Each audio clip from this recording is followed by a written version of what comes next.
नमाजसाठी मस्जिदमध्ये जात असताना फरहान उर्फ कालू या युवकानं रस्त्यालगतच्या विहिरीतून गोमातेच्या ओरडण्याचा आवाज ऐकला। तेव्हा त्यानं तात्काळ विहिरीजवळ जाऊन पाहिलं असता एक गावरान गाय विहिरीत पडल्याचं दिसून आलंय। विहिरीत पाणी असल्यामुळे गायीचं प्राण वाचवले पाहिजेत या विचारानं त्यानं तात्काळ मदतकार्य सुरू केलं। मस्जिदमध्ये असलेल्या मित्रांना तात्काळ बोलावून रस्सीच्या साह्यानं गोमातेचं तोंड पाण्याबाहेर ओढून धरलं आणि क्रेनच्या साह्यानं फरहान त्या विहिरीत उतरला आणि स्वतःचा जीव धोक्यात घालून त्यानं गोमातेचे प्राण वाचवले। आष्टी शहरातील या घटनेमुळे सर्व आष्टीकरांनी फरहानच्या या कार्याचं कौतुक केलंय। फरहानने दाखवलेली ही माणुसकी म्हणजे निस्वार्थ ऐक्याचं प्रतीकच आहे। आपल्या राजकीय स्वार्थासाठी समाजात द्वेषाची बीजे रोवणाऱ्या राक्षसी समाजद्रोही वृत्तीच्या कानाखाली लगावलेली ही सनसनीत चपराक म्हणावी लागेल। तेजवार्ता प्रतिनिधी सचिन रानडेसह निसार शेख, आष्टी, बीड।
काल सकाळी आमच्या दारू गल्ली इथे मशिदीसमोरच्या विहिरीमध्ये एक गावरान गाय जी पडली होती विहिरीमध्ये।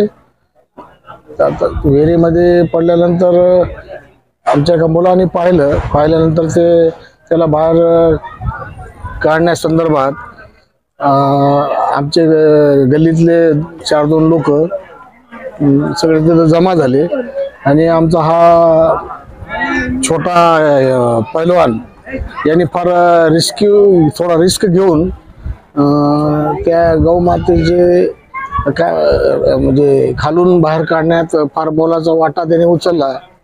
त्याच्याबद्दल आमच्या गल्लीतून फार त्याला शाबासकी दिली लोकांनी।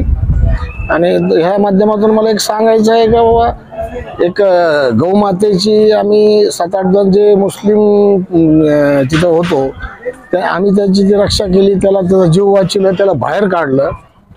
आणि आज ज्या गौमातेच्या नावाखाली मुस्लिमला जे त्रास होतोय, जे मॉब ब्लॅचिंग होती, हे कुठंतरी एक शांतीचं म्हणा किंवा एक माणुसकीचा संदेश आम्ही देण्याचं काम केलं। त्यांना मला चाललो होतो तिथं विहिरीत मला गाय दिसली, एक पडलेली होती, ती मारायला लागली होती। पण मी बघितलं तर मग सगळे मित्र लोक बघितले, मी खाली उतरलो, त्याला बाहेर काढलं। बाहेर काढल्यानंतर मग त्याला मी खाली उतरलं, पट्टा वगैरे लावलं, त्याला किरणने मला खाली सोडला, परत त्याला किरणवर पट्टा टाकून मला वर काढलं। बरं वाटलं, मग ती वाचली, मेली असती नाही तर काय उपचार। ओके, हो सब